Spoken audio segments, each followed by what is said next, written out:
اس کا جملہ مکمل بھی نہیں ہوا تھا کہ لطفالنساء نے اس پر چھلانگ لگا دی اور اسے ساتھ لیتی ہوئی فرش پر گر پڑی۔ لطفالنساء کا ہاتھ اس کے گلے میں پھندا بن گیا تھا۔ وہ تڑپنے چیخنے چلانے لگی۔ جیسے ہی لطفالنساء کے ہاتھ میں جھولتا ہوا تعویذ بڑھیا کے جسم سے ٹکرایا تھا، کمپارٹمنٹ میں واضح تغیر آ گیا تھا۔ ایک پل میں وہ سب کچھ بدل گیا تھا۔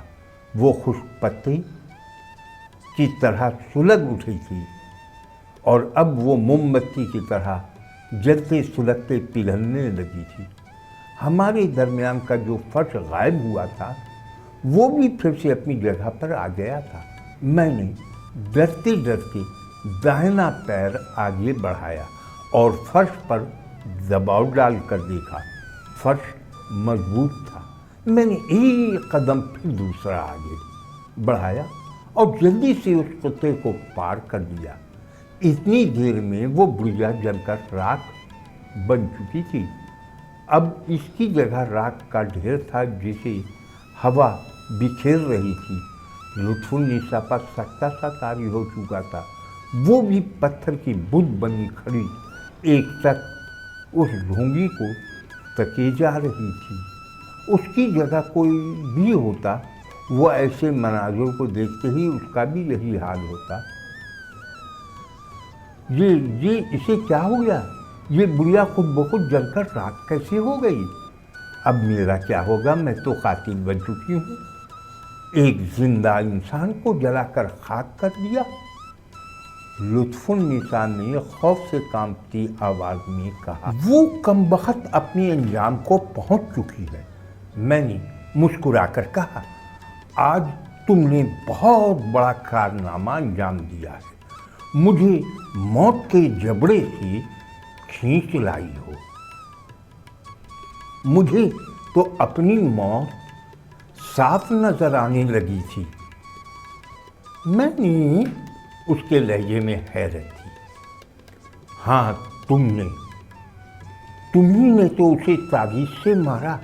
میں نے اس کے ہاتھ میں لٹکتے ہوئے تعویذ کی طرف اشارہ کر کے کہا۔ اچھا یہ تعویذ؟ ہاں مجھے یاد آ گیا۔ جب یہ تم سے جھگڑ رہی تھی اسی وقت میں نے سنا کہ یہ مجھے خراب کر کے اپنا غلام بنانا چاہتی ہے، تو میں کانپ اٹھی۔ اللہ تعالیٰ سے پناہ میں لے لینے کی دعا کی۔ تبھی مجھے ایسا لگا جیسے کوئی کہہ رہا ہو کہ اپنے گلے کے تعویذ کو اتار کر اس کے جسم سے مس کر دو، اور میں نے وہی کیا۔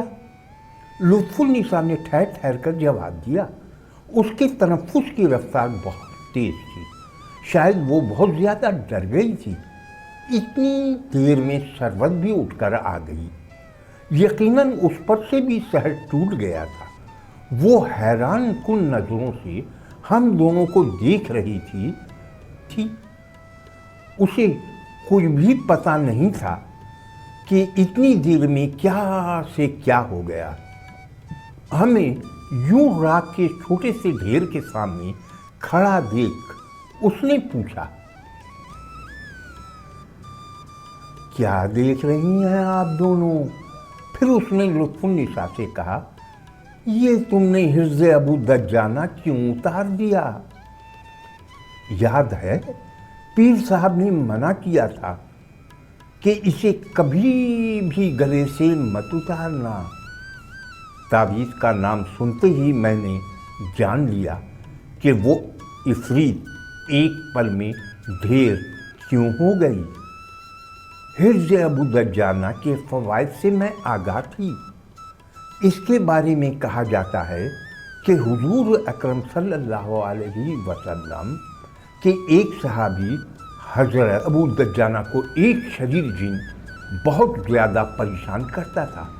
ہر رات ان کے آنگن میں آ کر کھڑا ہو جاتا، اس کے منہ سے شعلے نکلتے، ابو دجانہ نے حضور اکرم صلی اللہ علیہ وسلم سے فریاد کی کہ انہیں شریر جن سے نجات دلائی جائے۔ حضور اکرم نے ایک حرز یعنی تعویذ تعلیم کر دیا۔ اس حرز کے فوائد اتنے ہیں کہ اسے ایک نشست میں بیان ہی نہیں کیا جا سکتا۔ خود میرے گلے میں بھی ایک حرز پڑا ہوا تھا، مگر مجھے اس کا یہ استعمال معلوم نہ تھا۔ میں نے جلدی سے اس حرز کو ٹٹول کر دیکھا، پھر سرورت کی طرف متوجہ ہوئی۔ اسے لطف النساء بتا رہی تھی کہ یہ حرز کیسے اور کس طرح گلے سے اتر کر ہاتھ میں آیا۔ اس کا خود اسے علم نہیں، مگر اس کے ذریعے اس نے ایک شیطان نما انسان کو ختم کیا۔ واہ، تب تو تم رستم ہند بن گئیں۔ وہ انسان نما عفریت کہاں گئی؟ سروت نے ہنس کر پوچھا۔ وہ جل کر خاک ہو گئی، میں نے جواب دیا۔ ارے واہ، تب تو یہ عامل کامل بن گئی ہے، اس نے ہنس کر کہا۔ گھٹنا مار کر اس نے آنکھ پھوڑی ہے، پھر بھی میں تعریف کروں گی کیونکہ اس نے میری جان بچائی ہے، میں نے ہنس کر کہا۔ جو ہونا تھا ہو گیا، اب ادھر آ کر بیٹھے، شاید کوئی اسٹیشن آنے والا ہے، کہیں پھر کوئی نہ آ جائے، سروت نے کہا۔ اتنی دیر میں گاڑی رک گئی۔ اس اسٹیشن پر مسافر نام کی کوئی چیز نظر نہ آئی۔ گاڑی پھر سے چلنے لگی۔ کسی مسافر نے اندر آنے کی کوشش ہی نہیں کی تھی، اس لیے ہم اطمینان سے دروازہ کھول کر بیٹھے تھے۔ پھر نہ جانے کب نیند آ گئی۔ آنکھ کھلی تو ہم فتح پور کو بہت پیچھے چھوڑ آئے تھے۔ اگلا اسٹیشن کانپور کا تھا۔ جنکشن ہونے کی وجہ سے یہاں بہت زیادہ بھیڑ تھی۔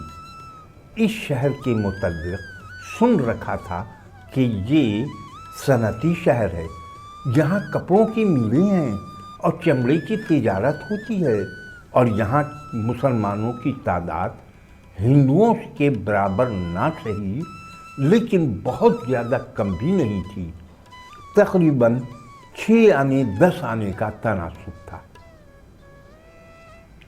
مشرقی آسمان پر سفیدی نمودار ہو رہی تھی، ہلکا اجالا پھیل رہا تھا۔ میں نے کھڑکی سے جھانک کر دیکھا، دور کانپور شہر کی عمارتیں نظر آ رہی تھیں۔ ہم شہر کے نزدیک پہنچ چکے تھے، اسٹیشن اب زیادہ دور نہیں تھا۔ میں نے سر گھما کر لطف النساء سے کہا، پتہ نہیں اس شہر کا کیا حال ہے۔ ابھی اس نے اتنا ہی کہا تھا کہ ٹرین نے زور زور سے سیٹی بجانا شروع کر دی۔ پتہ نہیں کیوں میرا دل دھڑک اٹھا۔